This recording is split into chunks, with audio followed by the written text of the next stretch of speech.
Dario, se você puder, fala de novo, então, para a gente iniciar o procedimento. Tá ok.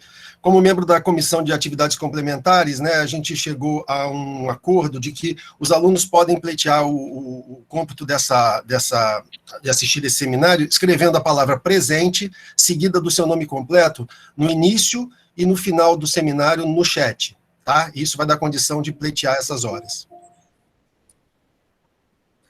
Bom, beleza, então, pessoal. Deixa eu Arthur, fala. Iniciar, então. Bom, vamos lá. Então, queria dar boa noite a todos e todas, né? Vocês sejam bem-vindos a esse seminário da licenciatura em Física, com o professor Bruno Rinaldi. Agradecer já antecipadamente ao Bruno, né, por aceitar o convite e por partilhar os conhecimentos, a sua experiência com a gente. Assim, vou fazer uma apresentação rápida, tá, Bruno? Então, o Bruno é professor de Física, professor do Pedro II, com experiência na rede pública, na rede privada, e, assim, sempre muito antenado com essa questão do mercado, de trabalho, e também com produção de material didático, e com ensino à distância também, tem uma experiência muito interessante. Então, é isso. Seja bem-vindo, Bruno. Obrigado. Obrigado você, né, Arthur, pela oportunidade. É sempre legal trabalhar com a galera que está aí fazendo o curso de licenciatura, tentar passar um pouco da nossa experiência e de visão aí que nós temos do mercado de trabalho, né, dentro do magistério e também da academia, né. Eu acho importante, né, que os alunos estejam participando efetivamente desses seminários para poder ter essa visão um pouco mais ampla. Eu mesmo, quando fazia o mestrado, o Arthur sabe muito bem disso, a gente vai fazer seminário e fica, chato toda hora ter que ficar fazendo esses seminários, mas para mim foi crucial, foi importantíssimo para poder mudar a minha visão, que era bastante limitada. Quando eu acabei a graduação, eu tinha uma visão bastante limitada sobre educação. Eu fiz o FRJ, o curso de bacharelado, não era de licenciatura, então tu tem uma visão um pouco mais bruta, digamos assim, da educação, e depois, quando eu fiz o mestrado em educação, eu já comecei a enxergar de uma forma bastante diferente. E eu te agradeço de verdade, Arthur, que eu acho uma oportunidade bem interessante estar em contato com o pessoal. Bom, pessoal, vou começar aqui uma apresentação que eu preciso de alguma coisa para balizar a minha fala. Dificilmente eu vou conseguir falar sem um PowerPoint na minha frente. Então, vocês me desculpem aí a chatice de ter que trabalhar com PowerPoint, mas, infelizmente, para mim é difícil falar sem. Deixa eu só botar o meu retorno aqui. Pronto. Bom, galera, hoje a gente vai falar um pouco sobre isso aqui, né? Educação pós-Covid. Quando a gente fala pós-Covid, dá uma impressão de que eu estou falando já de uma situação de futuro. A gente continua na pandemia. Então, a gente não está praticando, nesse momento, a educação pós-Covid. A gente está praticando a educação durante a pandemia de Covid, né? Mas a nossa perspectiva nessa aula de hoje, nessa palestra de hoje, é falar um pouquinho sobre o que vai acontecer depois. Muito provavelmente, nós não vamos ter nenhuma resposta aqui. A gente vai ter muito mais uma provocação de quais provavelmente serão os desafios dessa nova perspectiva de mercado de trabalho, e algumas opiniões. Tá? Eu não estou querendo praticar nenhum exercício de futurologia aqui, mas dentro do mercado a gente conhece muita gente, eu trabalho como consultor para algumas empresas assim, no ramo de educação, então a gente consegue enxergar algumas visões para esse futuro, né? Ou seja, para o que vai acontecer de fato após a pandemia. Então, uma coisa que eu vi nesse site aí, que nem é um site de educação, mas que eu achei bastante interessante, foi essa frase, né, que há alguns anos já se mostrava como uma tendência, que era essa questão da integração da educação online, da educação com tecnologia, junto à sala de aula. Isso era uma tendência. Do dia para a noite, com o fechamento físico das instituições de ensino, em função da pandemia, né, se impôs como um desafio real, naquele momento. Eu preciso dar continuidade ao processo de ensino-aprendizagem. E aí, como eu tenho que fazer isso a partir de uma ferramenta que nenhum professor estava treinado, ou pouquíssimos professores estavam treinados, nenhum aluno estava treinado, e, de repente, a gente tem que começar com esse processo em uma semana. É o que aconteceu com muitas escolas. Uma das escolas que eu tive a oportunidade de ver esse processo, eles conseguiram, em uma semana, montar todo o ambiente do Google Sala de Aula, toda a organização, e começar as aulas já remotas no período da pandemia. Então, naquele primeiro fechamento, teve escola que se adaptou em uma semana, teve escola que se adaptou em um mês. No Pedro II, por exemplo, nós levamos um ano para fazer essa adaptação. E ainda não é uma adaptação, digamos, satisfatória. Mas, nesse momento, a gente está fazendo alguma coisa. A gente ficou numa certa inépcia durante algum tempo e isso criou alguns problemas de ordem política mesmo, dentro e fora do Pedro II. Os tópicos importantes que a gente vai falar aqui são o que é o catalisador desse evento, né? Qual modelo vai prevalecer, e aí eu falo um pouquinho sobre os modelos, os impactos no mercado de trabalho e também a adaptação ao novo modelo, além de uma conclusão, que é uma conclusão aberta, obviamente, né? Uma visão que a gente tem do que pode ser nesse futuro aí, beleza?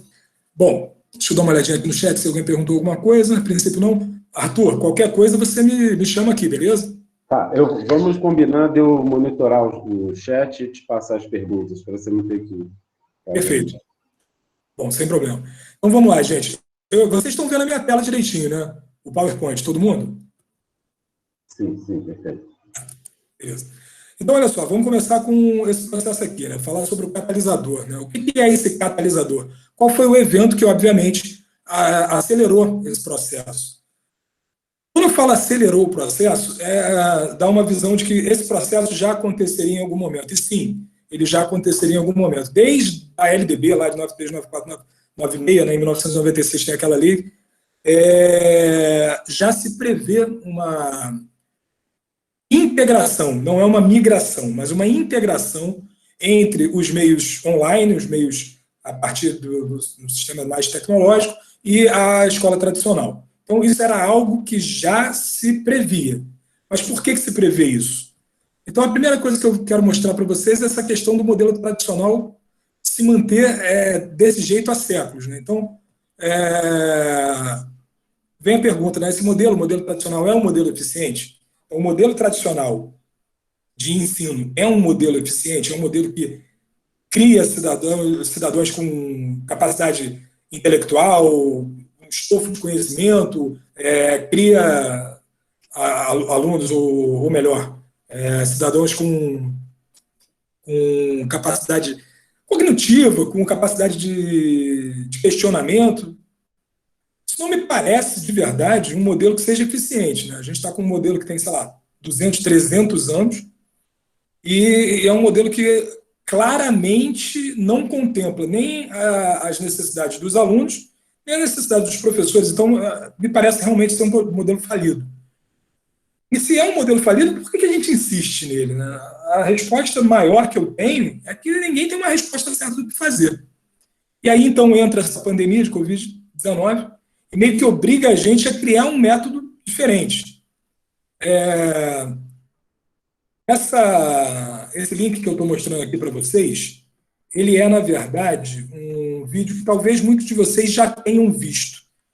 Eu vou colocar aqui parte desse vídeo, o vídeo tem 5 minutos, eu acho que não vale a pena ver todo, não, mas não agora, né, porque a gente perdeu muito tempo. Mas é um vídeo bastante interessante, tá? Albert Einstein once said, everybody's a genius. But if you judge a fish by its ability to climb a tree, it will live its whole life believing that it is stupid. Ladies and gentlemen of the jury, today on trial we have modern day schooling. Glad you could come. Not only does he make fish climb trees, but also makes them climb down and do a 10-mile run. Tell me, school, are you proud of the things you've done? Turning millions of people into robots, do you find that fun? Do you realize how many kids relate to that fish swimming upstream in class, never finding their gifts, thinking they are stupid, believing They are useless? Well, the time has come, no more excuses. I call school to the stand and accuse him of killing creativity, individuality, and being intellectually abusive. He's an ancient institution that has outlived his usage. So, Your Honor, this concludes my opening statement, and if I may present the evidence of my case, I will prove it. Proceed. Exhibit A. Here's a modern-day phone. Recognize it? Here's a phone from 150 years ago. Big difference, right? Stay with me. Here's a car from today, and here's a car from 150 years ago. Big difference, right? Well, get this. Here's a classroom of today, and here's a class we used 150 years ago. Now, ain't that a shame? In literally more than a century, nothing has changed. Yet you claim to prepare students for the future? But with evidence like that, I must ask, do you prepare students for the future or the past? I did a background check on you and let the record show that you were made to train people to work in factories, which explains why you put students in straight rows, nice and neat, tell them sit still, raise your hand if you want to speak, give them a short break to eat, and for 8 hours a day, tell them what to think. Oh, and make them compete to get an A letter which determines product quality, hence grade A of meat. I get it. Back then, times were different. We all have a past. I myself am no Gandhi. But today, we don't need to make robot zombies. The world has progressed. And now we need people who think creatively, innovatively, critically, independently, with the ability to connect. See, every scientist will tell... Então, gente, vou dar uma paradinha aqui. Vou deixar depois o link para vocês, obviamente, né? Você pode ver, é um vídeo que vale muito a pena, mas o cerne aí desse vídeo que eu queria mostrar para vocês é mais aquela questão visual que vocês puderam constatar. O cara mostra um telefone, ele mostra um carro e ele mostra uma sala de aula. Então, a sala de aula não mudou há 150 anos, eu diria que até mais. Então, o que nós temos é um modelo antigo e comprovadamente ineficiente. Se você for dar uma olhada em testes como PISA ou vários outros testes, até o próprio Enem, aqui no Brasil, a gente sabe claramente que os alunos têm uma proficiência muito baixa. O que se aprende, principalmente em física, é absurdamente pouco em relação ao que se aplica para que eles aprendam. Então, o que acontece é que a gente vai ter uma classe que é intelectualmente dominante, que é a classe que vai ser o topo da pirâmide, que vai entender essa matéria e vai ser esse pessoal que vai continuar perpetuando isso por muito tempo ao longo da história. Tudo bem que isso vai acontecer em qualquer modelo. A gente sempre vai ter um grupo que vai estar à frente aí dos demais e vai acabar sendo a elite da educação, e seja qual for o modelo, seja um modelo ultrapassado como esse, seja um modelo, sei lá, de uma Finlândia da vida, que tem ótimos índices de aproveitamento escolar, e ainda assim vai ter uma elite que vai estar trabalhando dentro dentro da ciência, ou dentro de um conhecimento um pouco mais difícil, né? Aquela história que os americanos chamam de rocket science, aquilo que é muito complicado, acaba realmente não tendo um apelo de atrair muita gente. Então, a gente sabe que física, para a maior parte das pessoas, é muito complicado, embora muito provavelmente nenhum de nós aqui ache, mas a gente não vai ter 90% da população, 80%, 50% da população que seja, entendendo a física básica, que a gente chama de física básica, de uma forma muito, muito satisfatória. Mas esse modelo é comprovadamente um modelo ineficiente, tá? Eu não estou falando só de física, estou falando de qualquer área do conhecimento aí. E aí o que acontece? Se a gente tem um modelo que é ineficiente, a gente passa, a partir de um determinado momento, a buscar um outro modelo. Isso é muito antes da pandemia. Então, a gente já tem essa busca por um novo modelo de educação há algum tempo. Só que a pandemia cria uma janela, ela gera um processo de aceleração que fez com que a gente avançasse 50 anos em 5, para dar uma de JK aqui. Eu vou fazer um avanço de 50 anos, talvez, em 5 meses, e não em 5 anos. Ou, sei lá, em alguns casos, está mais próximo de 5 dias, como essas escolas que eu falei para vocês que conseguiram se adaptar em uma semana. Foi uma adaptação maravilhosa, mas os caras se moveram, eles conseguiram fazer funcionar um sistema assim, muito rapidamente. Tem toda uma questão mercadológica envolvida. É uma galera que trabalha no mercado de escolas particulares e que precisa dar uma satisfação para o cliente. Então, acaba sendo um pouco mais célere. Mas isso não é demérito.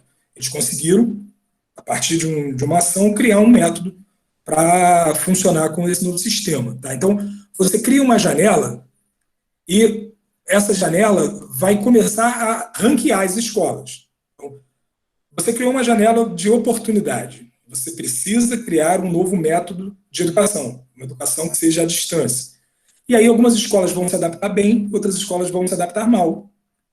Infelizmente, a instituição em que eu trabalho, que é o Pedro II, é uma escola que eu acho que se adaptou mal, demorou muito tempo, teve muita inércia para se mover. Quando se moveu, ainda fez alguns movimentos no sentido, eu acredito que não seria o melhor possível, mas assim mesmo a gente está tentando, né? A gente está criando aí um movimento.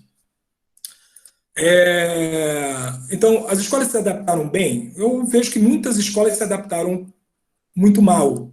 Então, houve uma série de movimentos aí, por exemplo, as aulas devem ser ao vivo, como a gente está fazendo aqui agora, ou elas devem ser gravadas? Deve haver vídeo, ou deve ser outro tipo de aula, aquelas aulas com material, onde o aluno tem que ficar respondendo questionários tipo Google Forms. Tudo isso são dúvidas. Na verdade, não existe um modelo pronto ainda que seja comprovadamente eficiente. A gente já tem algumas visões do que seriam os melhores modelos, né? Qual o modelo ideal? Então, a gente trabalha com modelos que são ou presencial, que obviamente não é recomendado durante a pandemia, a gente está cada vez mais aí passando não por uma onda, e sim por um tsunami de problemas com a pandemia, né, com questão de mortes, batendo recorde o tempo todo. Então, não é recomendado, nesse momento, que a gente voltasse para as aulas presenciais. Não tem muito sentido isso. O modelo híbrido, que seria aquele que está sendo praticado, por exemplo, na cidade do Rio de Janeiro, você tem parte dos alunos em sala de aula e parte dos alunos assistindo a aula em casa. Isso é um modelo híbrido. Não é exatamente o modelo híbrido que vai existir no futuro, né? O modelo híbrido no futuro muito provavelmente vai associar as aulas presenciais com atividades complementares que vão ser feitas em qualquer lugar, em casa ou até dentro da própria escola, se o aluno quiser, mas de forma remota. E tem o modelo EAD. O modelo EAD que é exatamente a aula totalmente online, não existe interação presencial, tá? Então, esses basicamente são os 3 modelos possíveis para o futuro. Agora, o que vai existir? Bom, o que vai existir muito provavelmente depende da demanda da sociedade. A realidade você tem um mercado, esse mercado movimenta muito dinheiro, tanto é que tem grandes organizações econômicas, como, por exemplo, o Grupo Eleva, que começou a participar desse mercado. Existem outras organizações que estão participando desse mercado, e que vendem educação, sim, vendem, né, porque para eles é uma prestação de serviço, é um produto, e aí eles vão vender essa educação de que forma? Se você tem um segmento da sociedade que quer EAD, eles vão apresentar uma educação pelo modelo EAD. Se você tem um segmento da sociedade que prefere as aulas presenciais, eles vão apresentar um produto que vai ter educação de forma presencial, e assim por diante. Agora, a minha visão é de que o futuro vai ter, de forma muito evidente, a educação híbrida. Essa educação híbrida que a gente está falando ali vai ser o modelo que provavelmente vai prevalecer sobre todos os outros. E por que isso vai acontecer, né? Então, o modelo, eu nem coloquei aqui o modelo presencial, porque o modelo presencial, obviamente, ele não vai ser hegemônico. No futuro, você não vai ter nenhuma escola, nenhum exagero, mas eu digo assim, percentualmente, vai ser o número de escolas que vai praticar o modelo estritamente presencial vai ser muito baixo. Então, você praticamente não vai ter nenhuma escola onde os alunos vão ter as aulas setorizadas, marcados numa sala como uma fábrica, né, fordista, e com aquele modelo de ensino padrão, onde você pega 30 alunos, 40 alunos, 50 alunos, e dá uma aula padronizada para todos eles. Isso muito provavelmente não vai atrair ninguém. Talvez algumas ilhas ali, como algumas escolas muito tradicionais, voltadas para uma elite econômica, talvez mantenham esse modelo. Mas eu acho muito pouco provável que isso aconteça. É bastante provável que todas as escolas, a partir dessa janela da pandemia, se utilizem do modelo híbrido. Ou seja, não tem como voltar no tempo. Então, o catalisador, que foi essa pandemia do Covid-19, ela vai criar um método, ou melhor, um método não, ela vai criar uma janela onde não vai existir mais escolas com modelo tradicional, que não tenha nada online. Sempre vai haver algum complemento nessas escolas que vai estar online. Então, o modelo híbrido parece ser o modelo que vai prevalecer, sim, com algumas aulas presenciais. E, gente, me dói dizer isso, é ruim para um educador e é ruim para vocês também dizerem ou acreditar nisso, mas a escola tem um papel social que é importante, a gente sabe, mas existe também uma situação que é usar aquele espaço da escola como um repositório de gente. Tem muito pai que está pressionando nesse momento que as escolas fiquem abertas por um motivo simples de que eles não querem ficar com os filhos ou não têm onde deixar os filhos na hora que tem que ir trabalhar. Então, a galera que está conseguindo trabalhar de casa, por exemplo, está fazendo home office, eles não conseguem manter o home office com o filho do lado. E aí, leva esse moleque para a escola. Essa é uma realidade crua que é ruim de admitir, mas essa realidade existe, é um fato, e ela vai continuar existindo. Então, as escolas presenciais não vão acabar, porque os pais querem colocar os filhos em algum lugar. Isso é um grande fator. Óbvio que existem outros. As pessoas sabem que na escola eles têm como eu posso dizer, um ambiente que é mais propício para a aprendizagem. Então, muito provavelmente, nesse ambiente, ele vai ter uma escalada, um conhecimento maior. Então, eles sabem disso. Eles também sabem, e agora eles estão sabendo mais do que nunca, que eles não são professores, que eles não têm a didática, eles não têm as ferramentas. Da mesma forma que eu não posso fazer uma cirurgia cardíaca, que eu não posso pilotar um avião, eles também não podem dar aula da forma correta, da forma que é esperada, porque eles não foram formados para isso. Então, as escolas vão continuar existindo no modelo presencial, mas essas escolas presenciais elas vão trabalhar muito mais com a socialização e com o que a gente chama de tutoria ou mentoria, que é o quê? É uma mudança muito grande de paradigma para o professor.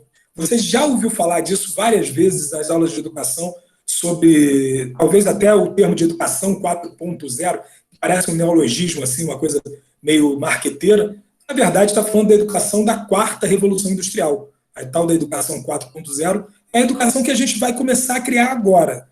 É a educação para a sociedade que vai estar trabalhando nesse modelo híbrido. Através da internet, através das ferramentas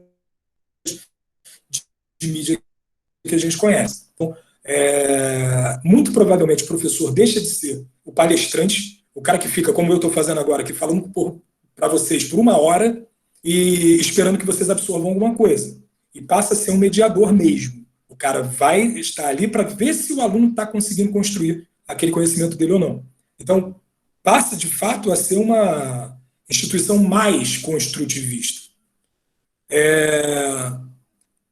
Quais aulas vão ser presenciais nesse modelo? Não sei. Pode ser que um colégio mantenha todas as aulas presenciais, inclusive de física. Mas pode ser que não. Pode ser que ele resolva colocar algumas aulas básicas, baseadas na BNCC, como aulas presenciais, e colocar, por exemplo, a aula de física como uma aula online. E isso, obviamente, vai dar um impacto grande no mercado, porque uma vez que a nossa matéria física deixe de ser uma aula obrigatória, e pela BNCC ela não vai ser mais no ensino médio obrigatória, você vai reduzir bastante a demanda no mercado de trabalho por professor de física. Então, pode ser que as aulas presenciais sejam só as aulas obrigatórias, eu acredito que algumas instituições vão manter todo o currículo que a gente tem hoje, mas muita instituição não vai fazer isso, tá? Então, você vai ter algumas aulas que vão ser gravadas e algumas aulas síncronas. Aula síncrona é isso que a gente está fazendo agora, o professor conversando com o aluno em um determinado horário, de forma síncrona, para ser redundante, ou eu posso gravar esse conteúdo e deixar para você acessar em um momento qualquer que seja mais conveniente. Então, elas podem ser gravadas ou online. E, obviamente, você vai ter que ter acesso a plataformas multidisciplinares. A gente tem utilizado muito o Google Meeting, que é uma plataforma que permite não só esse tipo de reunião, né, o Google Classroom, desculpa, que está associado ao Google Meeting, para poder fazer essas aulas síncronas, mas tem vários outros recursos. Tem relatórios de funcionamento, tem aquele quiz, aquele forms lá, os questionários que você pode criar para poder monitorar o conhecimento de um aluno, tá? Então, tem muitas dessas ferramentas que vão ser utilizadas. Hoje, o modelo EAD só é permitido no ensino superior. Então, no ensino superior, a gente tem um decreto, que é o 9057 aí de maio de 2017, que trata do artigo 80 da LDB. Então, a modalidade de ensino à distância é regulamentada no ensino superior, mas ainda não está regulamentada no ensino médio. Então, no ensino superior, você tem várias universidades hoje que trabalham no modelo EAD.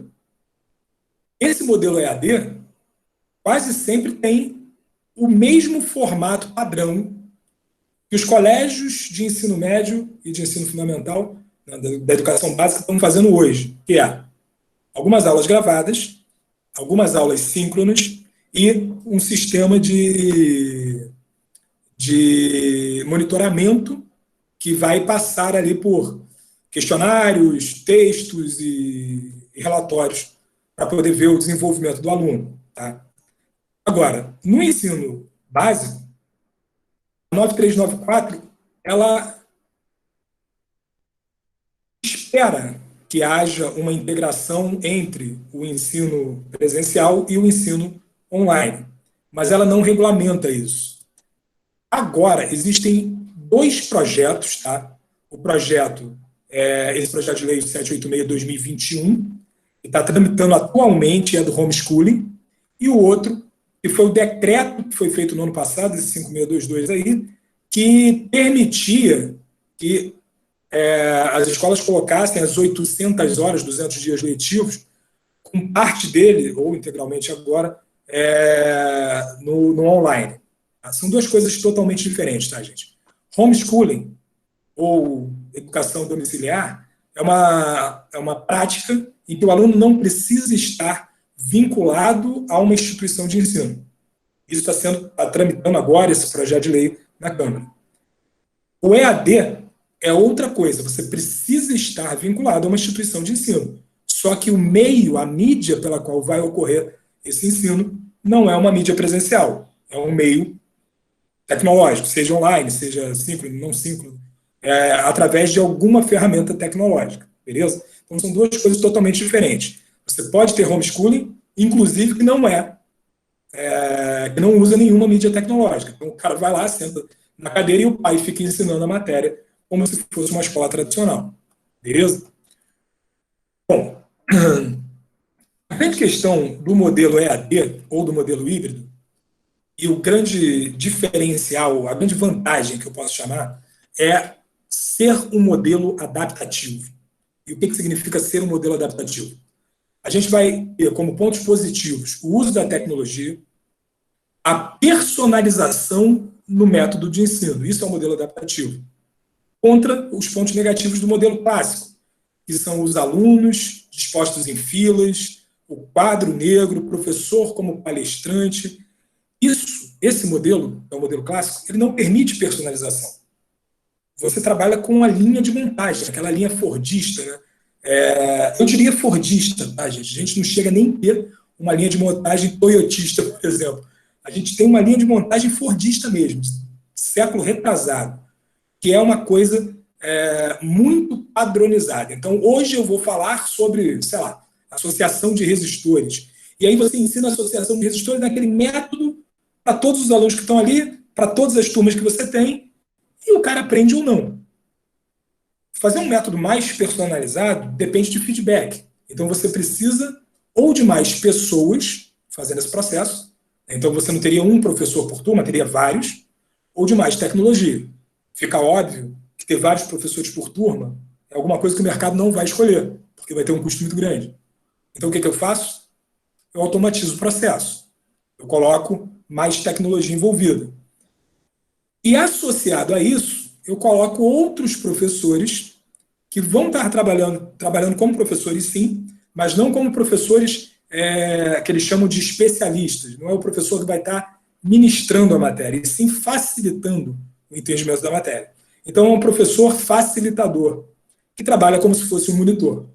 E, obviamente, esse professor vai ter uma mão de obra, uma hora-aula mais barata. O cara que vai ser o professor palestrante, o professor especialista, esse cara vai ter uma mão de obra bem cara. Mas as instituições vão pagar essa mão de obra cara, porque esse professor especialista vai dar aula para 1.000, 2.000 alunos.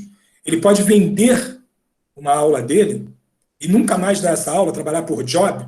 Ele faz a aula, ganha um valor e depois não ganha nunca mais sobre aquele valor, e a empresa continua usando, repetindo aquele vídeo por anos a fio, sem custo nenhum. Então, isso vai ter um impacto grande no mercado de trabalho. Tá? Mas, do ponto de vista da educação, é um processo positivo, porque ele vai personalizar o conhecimento.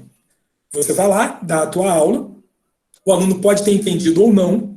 Se ele não entendeu, ele procura um monitor, ele tira dúvidas, ele faz exercícios, ele vê a aula gravada de novo, e essa dinâmica de utilizar vários meios acaba sendo uma dinâmica positiva para o aluno. Aí vem os impactos no mercado de trabalho, que é algo que, para vocês que estão na licenciatura, vai impactar muito, né? Isso tem a ver com o teu futuro, com a tua profissão. O que acontece com esse mercado de trabalho? Muitas escolas fecharão? Já estão fechando. Então, as escolas, aquelas escolinhas pequenas de bairro que têm assim, a sua sobrevivência no limite, e as contas ficam ali muito equilibradas ou desequilibradas até do ponto de vista negativo, que o cara trabalha com muita dificuldade para manter a escola, essa escola não vai conseguir se manter nesse formato. Por quê? Você vai ter grandes instituições trabalhando de uma forma muito mais efetiva e conseguindo resultados muito mais positivos que vão atropelar essas escolas pequenas. E essas escolas pequenas, elas têm a maior parte do nosso mercado de trabalho. Não é todo mundo que trabalha num São Bento, não é todo mundo que trabalha num Santo Agostinho, uma escola eleva da vida. Você tem muitas escolinhas que absorvem o mercado de trabalho. Se essas escolinhas fechando, você não vai ter uma reposição à altura. Você não consegue, dentro das grandes dos grandes conglomerados, criar vagas de emprego que substituam todas essas escolinhas que vão fechar. As aulas gravadas geram menos mão de obra? Sem dúvida nenhuma. Você pega um cara que é bambambam em uma matéria, digamos, Arthur Vilar, nosso grande professor de física aí, vai dar uma aula de termodinâmica maravilhosa. Você grava essa aula e disponibiliza numa plataforma para o aluno por um preço ridículo. O cara paga 20, 30, 40 reais mensais para poder ter acesso àquele material. Uma aula sensacional do professor Arthur Vilar.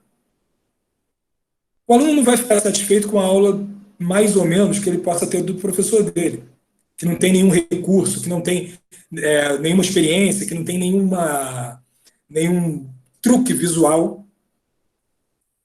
E aí, esse professor acaba ficando sem mercado. O professor Arthur Vilar vai estar ganhando muito dinheiro.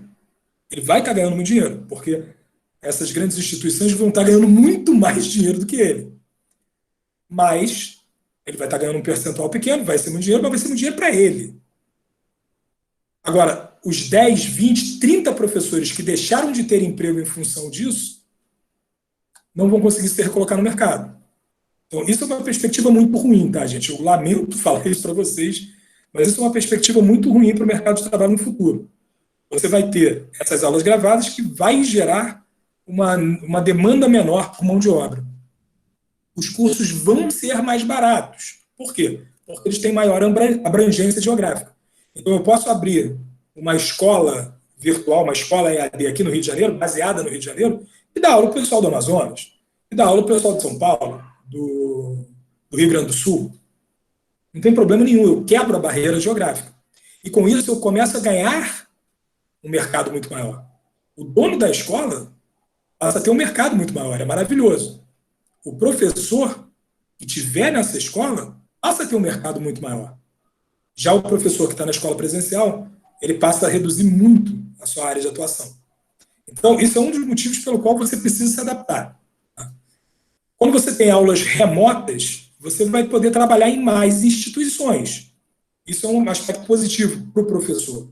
Se eu estou dando uma aula remota, por exemplo, essa palestra que eu estou fazendo para vocês aqui do IF, eu não estou tendo que ir até um campus, digamos, o campus de Nilópolis, ou o campus, sei lá, do Rio de Janeiro. Eu não preciso ir presencialmente lá para dar essa aula. Eu posso dar essa aula no campus de um Instituto Federal ou no Paraná. E isso é positivo para mim. Eu posso trabalhar em mais lugares. Isso é um aspecto positivo para o professor. Agora, você vai ter muito maior demanda de aulas de monitoria. Eles não vão chamar de monitoria, gente. É aquela questão do neologismo politicamente correto, né? Então, para não falar para você que ele está te oferecendo uma vaga de monitor, ele vai te oferecer uma vaga de professor facilitador, de mentor, né, de professor mediador, seja lá o nome que ele criar para isso. Tá? E aí você tem que fazer a adaptação às novas mídias.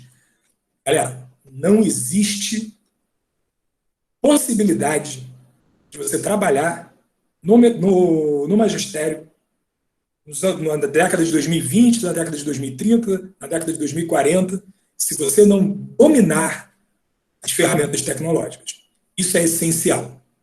Então, os novos professores, eles nascem digitais. Vocês vão estar saindo da universidade já conhecendo todas essas ferramentas. E a adaptação para uma ferramenta ou outra dentro do colégio fica fácil. Agora, você precisa buscar modelos de aulas que sejam diferentes. Então, usa PPT, se utiliza de vídeos, experiências que você gravou ou experiências que talvez já tenham em algum simulador, tipo o FET, né? Eu botei ali brincando TikTok. Quer fazer um TikTok para falar alguma coisa da sua matéria? Faz. Não é vergonha se utilizar de modelos que os alunos entendem. A gente vai até dar um exemplo disso daqui a pouco, que você precisa utilizar mídias que atraiam os alunos, sim. Isso não é vergonha. Eu, por exemplo, sou um professor que não costumo fazer muita piada, não costumo cantar musiquinha, ficar fazendo esses métodos. A minha aula é tradicional cuspe-giz, né? Eu falo muito, mas eu tento usar uma dinâmica de conversa que atrai os alunos de alguma forma. Eu uso essa metodologia. Mas eu não tenho absolutamente nada contra o professor que se utiliza de uma música, por exemplo, ou de um teatrinho, ou de qualquer outro método para poder atrair a atenção do aluno, desde que seja algo sério. Não é ficar fazendo palhaçada, um stand-up comedy, e não dar a matéria. Você pode utilizar os meios que forem cabíveis, contanto que você tenha em mente que você é um professor, que você está ali para ensinar aquilo. Então, se utiliza desses meios, adapte-se às câmeras. É muito importante você conseguir fazer isso, por exemplo, que eu estou fazendo aqui. Conseguir dar uma aula com esse método. Ah, mas eu tenho vergonha com a câmera. Procura outra profissão. Se você acha que não vai conseguir organizar isso na sua vida, procura outra profissão. Realmente não vai ter uma vida fácil. Aquele professor que tiver dificuldade com câmeras daqui por diante. Adapte-se às plataformas, obviamente. Tá? Se você não souber mexer nas plataformas, aqui eu vou dar um exemplo particular. A minha sogra é professora de ensino infantil. Ela trabalhou décadas, 20 anos, quase 30 anos, como professora na escola tradicional. E agora que a escola passou por essa mudança, ela não conseguiu se adaptar às plataformas. Pediu demissão, saiu do colégio e não quer mais voltar da aula até que ela encontre um colégio que seja tradicional. E eu falei para ela, sogrinha querida, infelizmente, você não volta da aula, porque nenhum colégio mais vai ter estritamente uma aula tradicional. O monitoramento integral do professor e do aluno. O monitoramento do aluno é algo que a gente acha ótimo, né? Então, se o aluno fez o exercício, quanto que ele tirou no teste, quais questões ele errou, isso tudo a gente consegue fazer a análise através de relatórios dentro da plataforma. Mas eles também vão usar a plataforma para monitorar você, professor. Você começou a aula no tempo certo? Você corrigiu as provas no prazo correto? Tudo isso vai ser monitorado. E não acredite que você vai conseguir burlar isso. Eu sou um professor muito bom, eu não preciso fazer essas coisas. Precisa. Por melhor que você seja, o sistema vai exigir isso cada vez mais de vocês. Os antigos professores precisam mudar. Então, se você é um professor old fashion, aquele cara que ainda está no modelo de, sei lá, pré-vestibular dos anos 2000, muda isso, cara. Até porque se você é um professor que está no modelo pré-vestibular dos anos 2000, você já não tem mais muito mercado hoje em dia. Até porque até as piadas que se contavam no ano 2000, hoje em dia já não tem o menor sentido. Então, assim, o modelo old fashion de aula online é mais ou menos isso aqui. Gente, é importante lembrar o seguinte, eu vou estar expondo aqui a figura de um professor, eu coloquei professores lá de fora para vocês não ter o risco assim, de ninguém ficar achando que eu estou fazendo crítica, tá?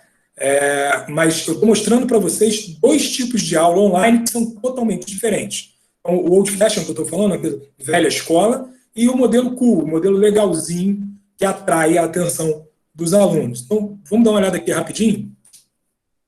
Esse aqui é o modelo, eu diria old school.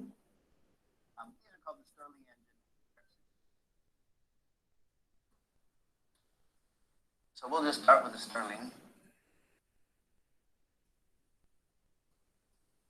And quite frankly, I probably shouldn't call it engine at this point. I mean, granted, these are all heat engine cycles, so it's not incorrect to call it an engine, but we're really just talking about the thermodynamic cycles now.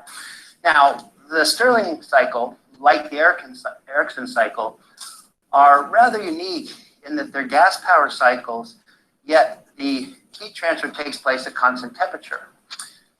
So, heat transfer at constant T. Eu espero que vocês não tenham dormido, mas apesar do professor aí ser um ótimo professor, a dinâmica de sala de aula dele é uma dinâmica de aula presencial. Eu não estou contestando a capacidade desse professor, o conhecimento técnico dele, não é isso. O que eu estou colocando aqui em questão esse modelo de aula é um modelo de aula ideal para uma aula online? Onde você perde tempo escrevendo no quadro, de uma forma que nem todos os alunos vão conseguir enxergar, e muitos colégios ainda estão com esse problema hoje. Quando eles fazem a aula híbrida, eles colocam uma câmerazinha gravando a aula que o cara está dando para parte da turma. Isso é péssimo. Isso não é um modelo eficiente. Porque a aula presencial tem uma dinâmica, a aula online tem outra dinâmica. Então, simplesmente pegar uma câmera e gravar o professor, como está sendo mostrado aí, é um modelo antigo. Você está pegando o modelo antigo, a aula presencial, e trazendo para a mídia online. Isso não vai funcionar bem. Deixa eu te mostrar um outro modelo. Um modelo que é feito, obviamente, dá muito mais trabalho, mas que é feito exatamente para a mídia online. Less mass than the combined masses of the proton and the electron that make it up. That's right, less. How can something weigh less than the sum of its parts? Because of this. And today, we're going to clarify what the most famous equation in physics really says.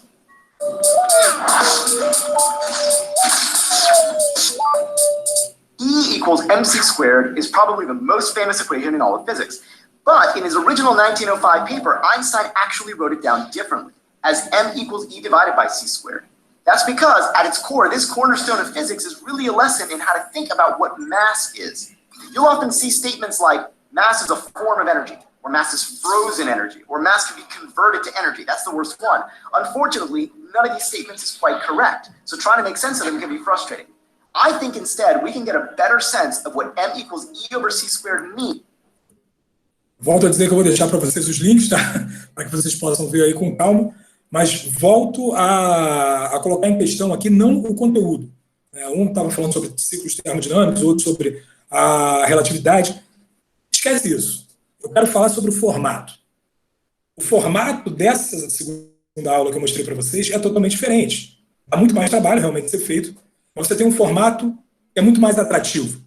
Então você tem efeitos visuais o tempo todo que precisam não do professor, você não vai ser obrigado a fazer esses efeitos visuais, mas a escola ela precisa ter alguém que possa trabalhar junto ao professor para fazer esse tipo de edição. E aí sim você passa a ter um material de mais qualidade, um material que realmente vai fazer com que o aluno tenha uma perspectiva, uma visão diferente sobre a sua aula. Então, assim, o que eu quero que você entenda é você tem que se adaptar a um tipo de aula que não é mais a aula do quadro, do cuspis-giz. É outro tipo de aula, certo? Então, a conclusão que eu tenho a dizer para vocês é que a evolução forçada, né, pela necessidade da continuidade do processo de ensino-aprendizagem, devido a essa pandemia de Covid-19, não vai retroceder mais. Ou seja, aquilo que eu estou falando desde o primeiro slide, não volta atrás, gente. A gente não volta para o modelo tradicional pura e simplesmente. Os novos modelos e mercados que irão se abrir são definitivos, mas a revolução ainda está por acontecer. Galera, não sei se você notou que eu falei evolução no começo do slide e revolução no final. Nós estamos passando por uma evolução, um processo evolutivo. Então, nós pegamos o modelo tradicional, estamos adaptando o modelo tradicional, colocando em novas mídias, evoluindo o modelo para tentar chegar a alguma coisa satisfatória. Isso não é uma revolução. Nós não estamos mudando desde a raiz, não estamos mudando radicalmente o modelo de educação, ainda. As pessoas que perceberem, aqueles que vislumbrarem os melhores métodos, vão ser os senhores dessa nova educação. Então, vocês que estão começando agora nesse mercado de trabalho, dentro do magistério, com novas perspectivas, vocês estão muito, provavelmente muito mais qualificados do que nós, por exemplo, do que eu, do que o Arthur, de criar um processo revolucionário. Nós já estamos contaminados com o modelo old fashion, a gente está contaminado com esse... Eu vou usar a palavra ranço, não deveria ser essa palavra não, porque tem caráter pejorativo, mas a gente já está contaminado com esse modus operandi de aula. Então a gente acaba, de repente, não tendo a visão que vocês podem ter revolucionária, a visão que muda todo esse processo. Agora, mudar todo esse processo não significa, não vou fazer mais aula online, não vou fazer mais aulas presenciais. As aulas agora vão ser todas em ar livre e usando, sei lá, jogos de perguntas.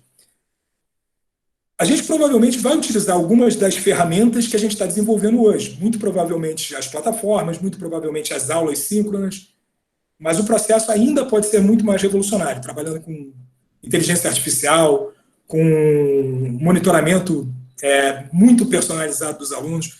Então, essa questão de atendimento personalizado é algo que vai acontecer e vai ser uma demanda muito grande no mercado daqui para frente. E é importante vocês se especializarem nisso, porque vai ser muito difícil conviver num mundo onde você não tem essa capacidade tecnológica. E é isso, eu concluo aqui a exposição, eu peço desculpas aí pelo tempo, Arthur. Fiquei muito tempo aí falando com vocês, mas acho que passou rápido, né? Não, foi ótimo, muito obrigado. E tem várias perguntas aqui já, tá? Eu peço desculpa porque eu comecei a falar e nem parei para perguntar nada para vocês, mas fala aí, Arthur. Bom, então, separei, vamos tentar responder todas, né? Mas, então, vou fazer duas em uma aqui. A professora Patrícia perguntou essa perspectiva que você falou, e quando ela perguntou isso, me corrija aí, Patrícia, foi no momento que você estava falando do híbrido, do presencial, do ensino à distância. Ela perguntou se isso se refere ao ensino superior, ao médio ou ao Fundamental 2. E ela até pergunta, e as escolas mais específicas, né? Essas com modelos, por exemplo, montessorianos, né? Então, Patrícia, eu acho que ele se refere tanto ao modelo, tanto ao ensino superior quanto ao ensino básico. Acho que no caso do ensino superior, o mercado já está mais ajustado, porque esse modelo de EAD já existe há algum tempo. E, infelizmente, isso está funcionando como uma espécie de rolo compressor, né? Está se criando aí vários cursos de qualidade duvidável. A gente não sabe ao certo qual é a... Assim, eu estou tentando não ser leviano e falar que todos esses cursos são assim. Mas existem alguns cursos que a gente não tem certeza da qualidade deles a preços muito baratos, né? R$100, R$150. Então, isso é um modelo que meio que já está, infelizmente, já está se ajustando no ensino superior. Eu acredito que com a liberação ou do homeschooling ou do EAD no ensino básico, vai acabar acontecendo no ensino básico também, em breve. Em relação às escolas mais específicas, eu não sei te dizer se essas escolas vão criar métodos próprios ou se elas vão adaptar alguns métodos que são utilizados atualmente. Por exemplo, no Pedro II, nós temos o NAPNE, que é o Núcleo de Atendimento a Pessoas com Necessidades Especiais. Então, tudo que é feito para o EAD do Pedro II é adaptado ao NAPNE. E a gente acaba tendo um trabalho bem interessante aí, por exemplo, alunos que são cegos, para poder aprender física, alunos que são surdos, alunos que têm outras necessidades, e a gente acaba, com o núcleo lá do NAPNE, criando metodologias que são interessantes para eles mesmo no universo online. Eu acho que vai haver adaptação sim. Posso complementar a sua pergunta, sua resposta? Claro, à vontade. Não, porque assim, essa questão Patrícia, essa questão das escolas montessorianas, né, me interessam muito. A minha filha, eu vou dar um relato pessoal, tá? Que até corrobora com o que o Bruno falou.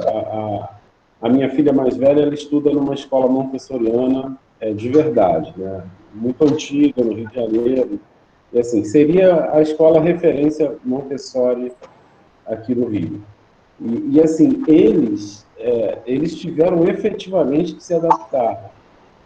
E foi um pouco diferente, comparando com as outras escolas, eu percebi que realmente nessa escola montessoriana foi diferente. Mas é incrível, né? Porque ainda que seja na filosofia, vamos chamar assim, montessoriana, também teve essa adaptação.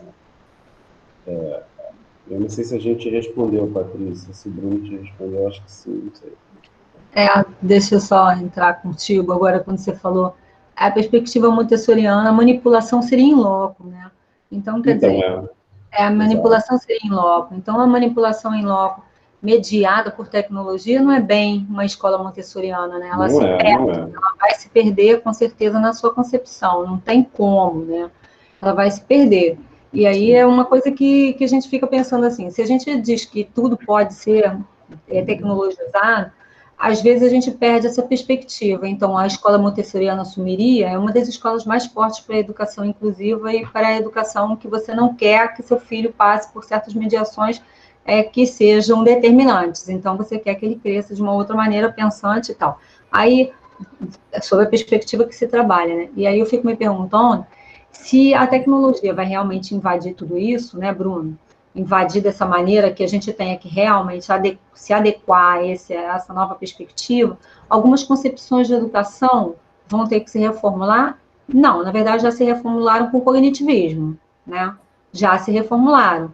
Do modo como se reformularam, eu acho que a única coisa que a gente precisa aí é passar o que você passou muito bem, que é assim, a concepção muda, né, em relação ao trabalho do professor, né? A gente não tem mais a perspectiva de achar que o aluno não troca conosco, né? E é só a mediação da tecnologia é só mais um artefato que a gente pode utilizar, né, nesse trabalho para poder trazer um melhor entendimento, né, qualificar o entendimento, né? Muito legal. Obrigada, Bruno. Valeu.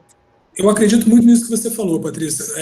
Esse exemplo da escola montessoriana, eu vou até adaptar esse exemplo para poder trabalhar com ele mais, porque como a escola montessoriana precisa realmente desse trabalho em loco, me parece que seria um tipo de escola que ia trabalhar com um modelo híbrido. Então, esse tipo de atuação seria presencial, em loco, de fato, e outras coisas iriam migrar para o online. Então, uma escola que essencialmente não ia ser estritamente à distância, né? Não tem como ter uma escola montessoriana, pelo menos ao meu ver. Não tem como. Né? Mas tem como ter só EAD, né? Não tem condição, porque a experiência em loco e o desafio em loco é que vai fazer com que ele pense, né? E a produção do material de manipulação, que pode ser, aí sim, né, Bruno? Pode ser mediado pelas tecnologias. Aí o material de manipulação, tudo bem, porque o professor não tem ação incisiva sobre o aluno no Montessori, de jeito nenhum, e em nenhum momento. Né? E aí, você tem... Uma coisa, quando você falou em ensino fundamental, em educação infantil, hoje a gente vê crianças com tablet na mão, celular na mão, tudo bem, dá para a gente, né, raciocinar aí. Mas quando eu penso em Montessori mesmo puro, é capaz de ser uma tendência que aos poucos vá se dirimindo mais ainda, né, Arthur? Vá assumindo. Ou criando um nicho de mercado que fique muito específico. Exatamente, também, Bruno. Eu quero uma escola montessoriana. Vai ter aquele nicho de mercado ali. Já é, né, Bruno? Um nicho já é. Na verdade, a maior parte dos pais nem sabe o que é uma escola montessoriana. Né? Acha que ou é método tradicional ou é construtivista. E quando fala construtivista, não quero. Tem muito pai, assim, principalmente de elite ou de classe média, que tem esse pensamento. Obrigada, Bruno. Bruninho, olha só. A professora Janaína fez uma pergunta, eu vou fazer a pergunta. Janaína, eu vou também complementar, se você me permite, porque é muito da minha dúvida. Né? Ela fala assim, essas mudanças deverão dialogar com a formação de professores, certo? Se continuarmos a formar de maneira tradicional, como alterar as práticas, né? E aí, Bruno, acho que, bom, você falou muito bem, né, sobre essa evolução e a futura revolução. E eu queria te perguntar, fazer o link também com o mercado, né? Você já falou do mercado, mas a perspectiva, você falou que a perspectiva é ruim, né? E eu concordo. Mas, assim, como não desanimar essas meninas e esses meninos? Porque eles vão ter que se adaptar, né? E a gente também. Mas, enfim, a pergunta da Janaína, que eu falei muito depois, foi essa, né? Essas mudanças deverão dialogar com a formação de professores, certo? Se continuarmos a formar de maneira tradicional, como alterar as práticas? Então, uma coisa que me dá muito orgulho aí da nossa classe é a capacidade adaptativa. Então, dificilmente você conseguiria fazer esse tipo de adaptação, por exemplo, com médicos, ou com engenheiros, ou com juízes, de uma forma tão abrupta e tão eficaz que está acontecendo no magistério. Então, obviamente, nós temos uma capacidade intelectual que permite que isso aconteça. Né? O que acontece? Quando a educação, a formação dos professores que existe hoje, tradicional, ela está longe de contemplar as necessidades do mercado. Né? A gente trabalha muito com o conhecimento técnico, a gente trabalha muito com não só o conhecimento técnico da matéria em si, como também o conhecimento técnico da pedagogia, e deixa muito o que o pessoal chama no mercado de soft skills de lado. Que são essas capacidades que você tem de se relacionar através de aspectos de inteligência emocional. Isso não é trabalhado na formação dos professores. E é muito cobrado em qualquer profissão, não só para professor, mas eu acho que principalmente no mundo corporativo. Mas por que eu estou falando isso? De qualquer forma, a gente está fazendo algum movimento adaptativo. O fato do Arthur ter me chamado hoje para falar sobre esse assunto já é um movimento adaptativo. Já é uma forma de mostrar que nós precisamos ter uma perspectiva diferente nesse mercado do futuro.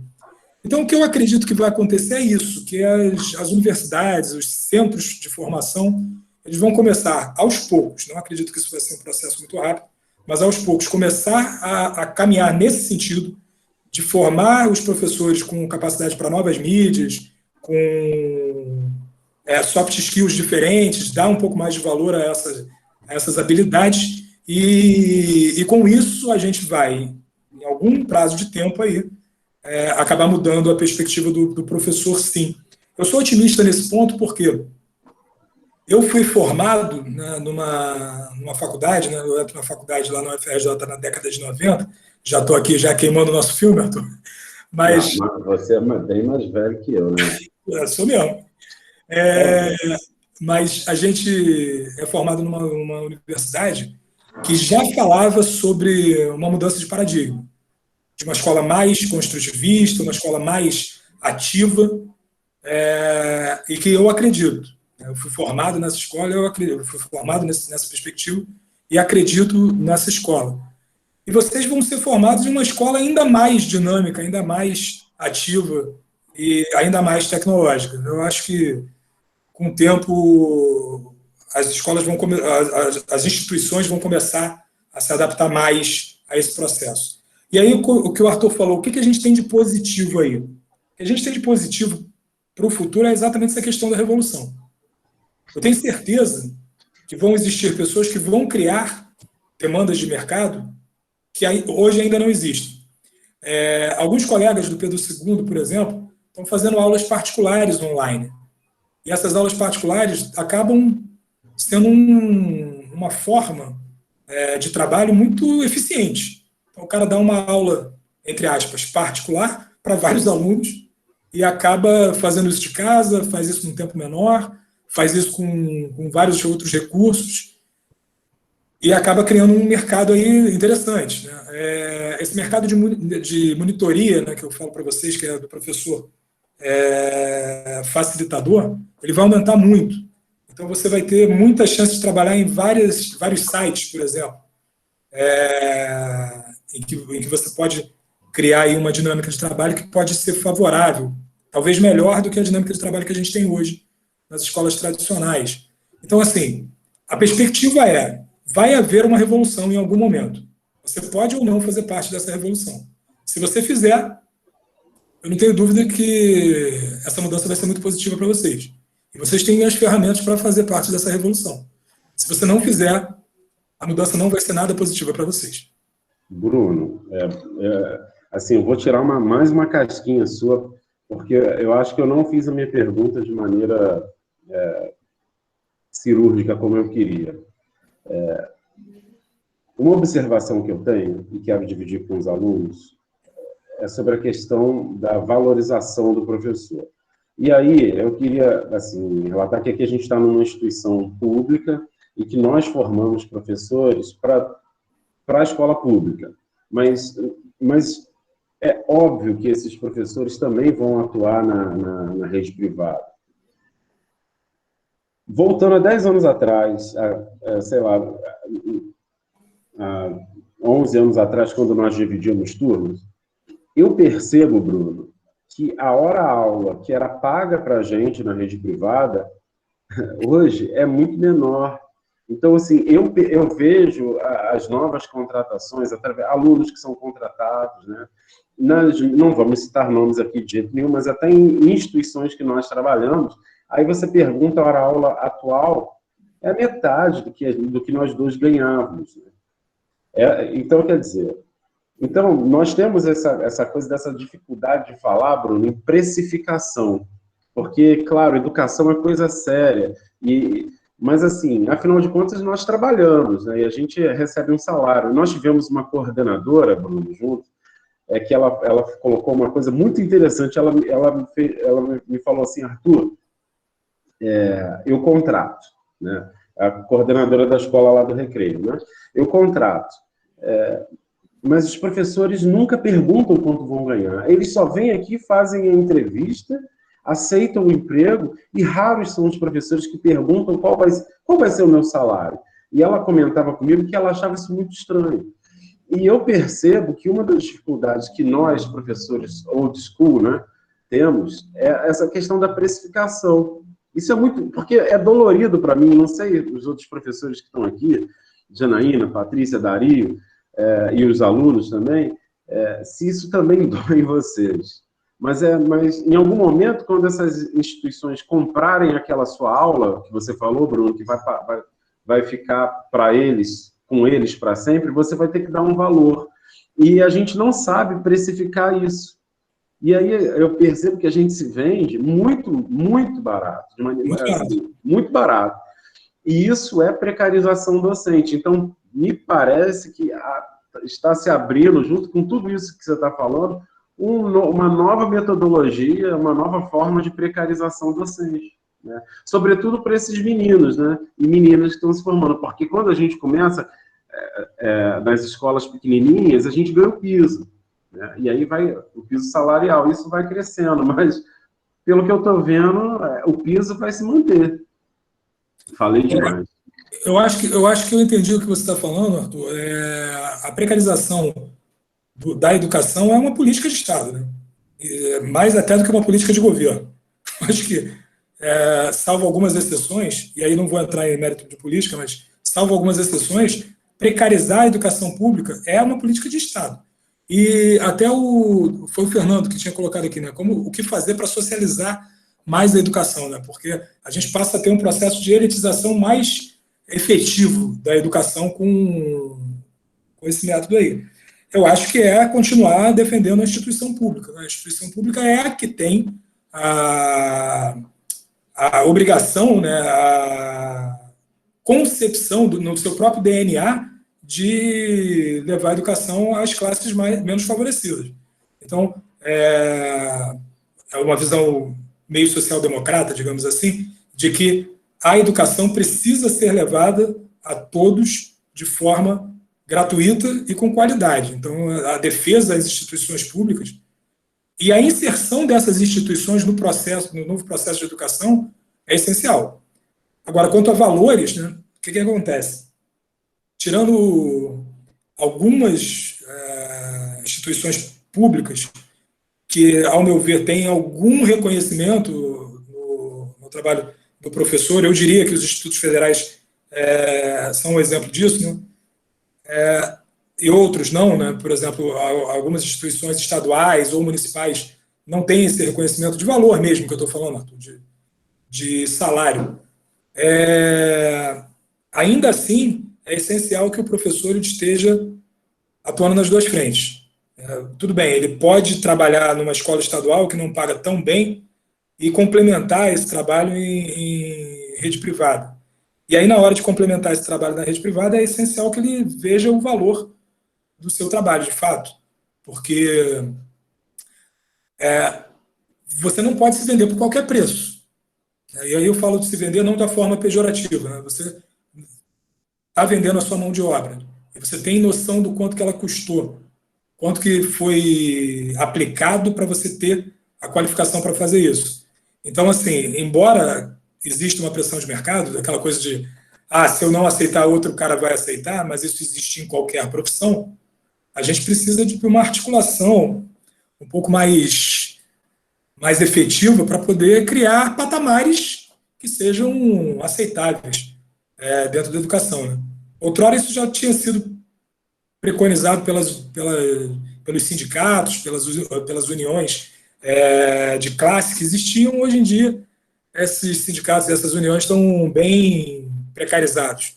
Então, acho que a perspectiva é ruim nesse sentido, mas é uma perspectiva que é ruim em toda a sociedade, em várias outras classes de trabalho, de profissões, mas eu enxergo ainda o professor como uma mão de obra bastante qualificada que pode exigir um pouco mais pelo trabalho. Não sei se respondi, Arthur. Respondeu, e você até respondeu uma parte da pergunta do professor Dario, que ele pergunta se já existe um posicionamento fechado, um típico de sindicatos de professores sobre esses novos rumos. Você acha que uma instituição como o Simpro, por exemplo, poderia ter algum protagonismo nesse jogo de forças que pode terminar por desvalorizar a carreira do professor? Eu acho que a atuação sindical é essencial, embora hoje em dia, principalmente na rede particular, não me pareça muito representativa. Um sindicato representativo e forte seria essencial para poder gerar essa estabilidade, digamos assim. Estabilidade é uma palavra até muito over para a situação, mas gerar alguma consciência coletiva e alguma forma de negociação um pouco mais efetiva, principalmente com os grandes conglomerados. Você tinha falado sobre a precificação, hoje em dia está muito diferente. Quando as grandes redes entram na educação, elas implementam um processo de precificação que é muito diferenciado, é muito mais parecido com o que existe no mercado de trabalho das indústrias ou das prestações de serviço de menos qualificação. Então, você cria aquela coisa de professor 1, professor 2, professor 3, que é travestido de um plano de cargos e salários, mas que, na verdade, é uma forma de você pegar o grosso da sua mão de obra e pagar um subsalário. Então, isso é algo que eu acho, sim, Dario, que o sindicato deveria estar participando. Eu não sei se hoje, devido a... Quando eu falo falta de representatividade, não é por parte de falta de vontade do sindicato, mas eu não vejo mais os professores identificados com o sindicato como eram, sei lá, há 20 anos atrás. Então, hoje, por exemplo, se o Simpro solicitar uma greve para que os professores não voltem para o presencial, eu acho muito pouco provável que vai haver adesão, assim, uma adesão em grande escala. Então, isso, para mim, mostra claramente a falta de representatividade. Por isso, eu acho que, nesse momento, um sindicato, qualquer que seja, né, não estou falando especificamente do Simpro, não consegue articular isso com o patronal, com o outro lado. Maravilha. A gente já está chegando no fim, né? Maravilha não, Neto. Muito ruim, né? Maravilha não, muito ruim, na verdade. Não, maravilha é a sua resposta. Não, pois é, porque... Posso contribuir um pouquinho, sim, Arthur? Por favor, Patrícia. Rapidinho. A discussão não, imagina. Boa. Né? Essas são duas perspectivas que a gente tem aí, que vem nascendo lá no Ministério da Educação, né? A primeira perspectiva é falar dos sindicatos, é uma coisa que essa representação meio que foi, não é apagada, mas ela está sem força e sem condição de nos representar também, às vezes, sabe? Assim, um discurso que é um discurso muito antigo, a gente precisa atualizar o discurso, né? O discurso precisa ser atualizado politicamente, não é só socialmente, é politicamente no sentido de que, vamos lá, o MEC até hoje não nos reconhece docentes, mas não reconhece e a identificação da profissão docente. Por exemplo, não tem uma regulamentação que nos traga um benefício, por exemplo, que seja totalizante. Esse benefício, ele é fragmentado, ele é de acordo com o local, ele é de acordo com... Não existe uma identidade nacional. Por exemplo, como os médicos têm, como os engenheiros têm, uma identidade nacional. Essa identidade é fragmentada pelo próprio MEC. Né? Eu me lembro um tempo atrás que, quando nós nos formávamos, eu sou velha, viu, Bruno? Recebi uma carteirinhazinha, né, de docente. Essa carteira é uma carteira de identidade, porém ela é regida pelo MEC. Então, a falar dos sindicatos, a gente fica se perguntando realmente quem é que representa-nos. Sindicato? Aí eu fico com um grande ponto de interrogação, não que seja bom ou ruim, não estou entrando no critério da avaliação das nossas organizações, nada disso. Não estou entrando nesse critério. Estou entrando no critério mais grave ainda, que é o critério político. É a falta de identidade profissional. Então, você vai fragmentar a classe em função dos segmentos, e você fragmenta mais ainda a identidade desse profissional em função do nicho que ele atua, de ensino superior, educação infantil. Então, quando a gente fala da linguagem do professor no ensino superior, a gente se refere só ao ensino superior, esquecendo que a gente foi lá de baixo, que os nossos filhos passaram, que nós passamos também. Então, essa identidade da profissão é que me incomoda no sentido da não validação da mesma frente, por exemplo, um plano de carreira, um plano de trabalho. A gente tem os planos de carreira fragmentados, tem gente no estado que ganha mais do que quem ganha no federal, tem gente no município que ganha mais, entendeu? Então, assim, essa não é uma identidade nacional, tem um salário base, que é um salário que, desculpa, você está gravando, mas é vergonhoso que o professor não sustenta a sua família, entendeu? E aí você pega a universidade particular, ela vai, então, te ofertar por um piso mínimo, que é o piso que tem ali naquele local, entende? É um piso mínimo. Às vezes, o professor do ensino superior, numa universidade super capacitado, formado, está ganhando R$15 a hora aula, R$16 a hora aula. Então, assim, cadê a identidade nacional disso? É uma questão que politicamente, essa classe não se fortalece, parece que ela se fragmenta e não se fortalece, é impressionante isso. A gente precisa pensar nisso, né? Politicamente mesmo, de forma política, né? De representação da classe, sabe? Sei lá, foi só um desabafo aí, porque a questão para os nossos alunos que estão chegando, que vão se formar na profissão, né? Muitas vezes a justificativa em sala de aula para ser professor é muito fraca, né? Ah, porque você vai ganhar pouco, ou porque você vai ganhar menos, ou porque você vai ganhar mais. Não, eu sou profissional tanto quanto os outros que têm a mesma posição e identidade, né? Porque o professor é bonzinho, ou porque ele é da educação infantil, ele gosta de carinho, não é nada disso. A diferenciação não é essa, a diferenciação eu sou profissional e detetor de um conhecimento como todos e qualquer outros profissionais da nossa sociedade e que necessitam realmente desse reconhecimento sociocultural, político, né? É mais do que estar votando num fulano ou no Beltrano por uma representação de sindicato ou uma representação de um determinado governo, entende? É muito mais a busca de uma identidade profissional, sabe? Mais ou menos isso, né? Acho que por aí. Eu devo pensar diferente de todo mundo, né, Arthur? Deixa eu baixar minha mão. Não, de forma alguma, Patrícia. Tá bom.